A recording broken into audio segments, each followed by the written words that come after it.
ગયા મહિનામાં માળિયા પોલીસ સ્ટેશનમાં એક મર્ડરનો અને એક 307 મુજબ જૂની આઈપીસી 307 મુજબનો ગુનો દાખલ થયેલો હતો. એમાં આર્મ્સ હથિયારનો પણ ઉપયોગ થયેલો હતો.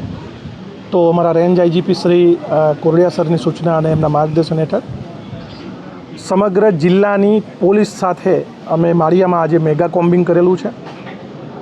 આ જે મેગા કોમ્બિંગ થયું એમાં 3 ડીવાયએસપી શ્રીઓ, 15 જેટલા પોલીસ ઇન્સ્પેક્ટર, 32 જેટલા પીએસઆઈ અને 400 જેટલા પોલીસ કર્મચારીઓનો સમાવેશ થાય છે. એમાં અમે સાથે સાથે બીડીડીએસની ટીમ પણ સાથે રાખેલી હતી.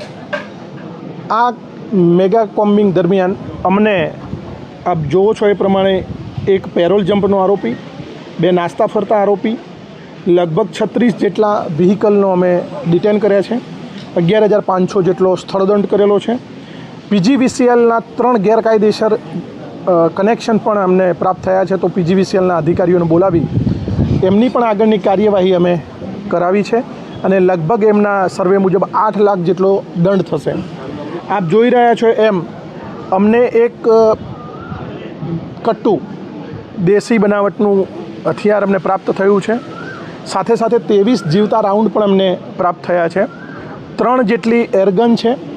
બીજા ભાલા, નાના મોટા ચપ્પા, તલવાર, ધોકા અને અન્ય એક સોનાના બિસ્કિટ, ડુપ્લિકેટ સોનાના બિસ્કિટ લેવી એની આગળની પૂછપરછ અમે કરીશું કે આનાથી કોઈ આવી જ રીતે સોનાના બિસ્કિટ કોઈ ગેરકાયદેસર રીતે ચીટિંગ કરેલું છે કે કેમ, તો એ આગળની કાયદેસરની કાર્યવાહી કરવામાં આવશે.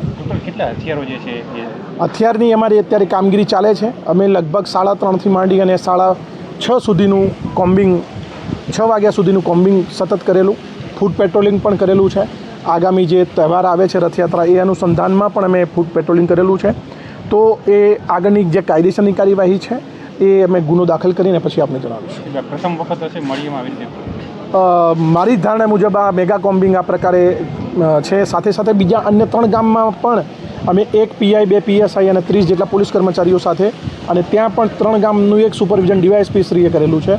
તો ત્યાંથી પણ અમને આ અલગ અલગ કામગીરી અમે કરેલી છે. આવી જ રીતે જિલ્લામાં અન્ય વિસ્તારોમાં કોમ્બિંગ કરવામાં ભવિષ્યમાં જે રથયાત્રા આવી રહી છે એના અનુસંધાનમાં પણ અમે ભવિષ્યમાં કામગીરી કરીશું.